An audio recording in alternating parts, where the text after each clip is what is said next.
इस वक्त हमारे साथ बात करने के लिए हैं रिपब्लिक पार्टी ऑफ इंडिया के अध्यक्ष और केंद्रीय राज्य मंत्री रामदास अठावले जी।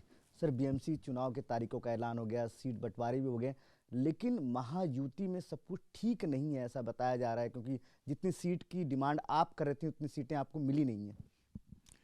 मुझे लगता है कि महायुति में कोई इतना जो प्रॉब्लम है ऐसा कुछ नहीं है। महायुति एक साथ ही है और भारतीय जनता पार्टी की ताकत बहुत ज़्यादा बढ़ गई है और शिवसेना की भी ताकत बहुत बड़ा अच्छी है। एकनाथ शिंदे जी की अजीत दादा पवार अनेक जगह पर अलग लड़ रहे हैं और रिपब्लिकन पार्टी ऑफ इंडिया को अनेक जगह पर सीटें मिली भी है, लेकिन मुंबई में एक 10-15 सीटें हमको मिलने की उम्मीद थी, लेकिन बीजेपी शिवसेना की चर्चा बहुत आखिर तक चलती रही, इसीलिए आरपीआई को सीट छोड़ने में उनको दिक्कत हो गई है।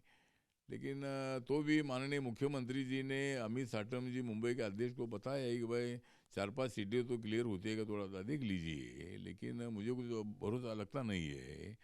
तो हमने ऐसा निर्णय लिया है कि मुख्यमंत्री जी ने जिस आश्वासन दिया है कि एक एमएलसी देने का, 2 महामंडल के चेयरमैन देने का और 40-50 कार्यकर्ताओं को महामंडल के सदस्य पद देने का, म्यूनसिपाल्टी में 2 ऑप्शन मेंबर है, म्यूनसिपाल्टी की समितियां हैं, तो देने का वादा हमको किया है। इसीलिए हम लोगों ने ऐसा निर्णय लिया है कि 18-20 सीटों पर हम अपने बलबूते और चुनाव लड़ेंगे और बाकी के 207-8 सीटों पर हम बीजेपी का और शिवसेना का समर्थन करेंगे और महायुति के साथ ही रहने का निर्णय हमने लिया है, क्योंकि आरपीआई के बगैर मुंबई का महापौर होना बहुत बड़ा संभव नहीं है और मेरी जिम्मेदारी है कि मैं नरेंद्र मोदी जी के मंत्रिमंडल में हूँ, तो मुंबई हमारे लिए प्रतिष्ठा का एक विषय है। इसीलिए हमने ये निर्णय लिया है कि कुछ जगह पर 18-20 सीटों पर हम मैत्रीपूर्ण लड़ेंगे और ये भी हम देखेंगे अगर हमारा कैंडिडेट स्ट्रांग होगा तो हमको उन्होंने सपोर्ट करना चाहिए, उनका कैंडिडेट स्ट्रांग चल रहा होगा तो हमने उनको सपोर्ट करना चाहिए।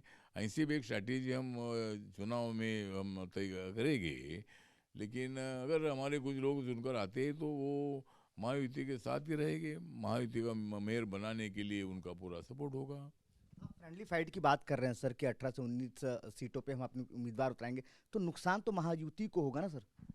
नहीं, नुकसान महायुति को होगा, लेकिन अभी वो हमने मार्ग निकाला है, इतना नुकसान होगा नहीं। जहाँ हमारा कैंडिडेट वहाँ महायुति का भी चुनकर आ सकता है, जहाँ उनका कैंडिडेट वहाँ हमारा भी चुनकर आ सकता है, क्योंकि हम थोड़ा इंटरनली हम देखेंगे कि कैसा हो सकता है। लेकिन फ्रेंडली फाइट जो है, फ्रेंडली फाइट करने का निर्णय मेरी पार्टी ने लिया है और माननीय मुख्यमंत्री देवेंद्र फडणवीस जी ने भी उसको मान्यता दी है। दूसरी तरफ महाविकास अघाड़ी से अलग होकर उद्धव अपने भाई से मुलाकात करते हैं, उनसे मिलते हैं, उनके साथ अलायंस करते हैं, अब चुनाव पे तैयारी करके चुनाव पे उतर रहे हैं। ऐसे में कितना नुकसान होगा महायुति को और खास तौर पर रिपब्लिक पार्टी और भाजपा के लिए? मुझे लगता है कि उद्धव ठाकरे, राज ठाकरे के आने से हमारा बिल्कुल नुकसान होगा नहीं, उल्टा हमारा ज़्यादा फायदा होगा, क्योंकि महाविकास आघाड़ी में फुट हो गई है।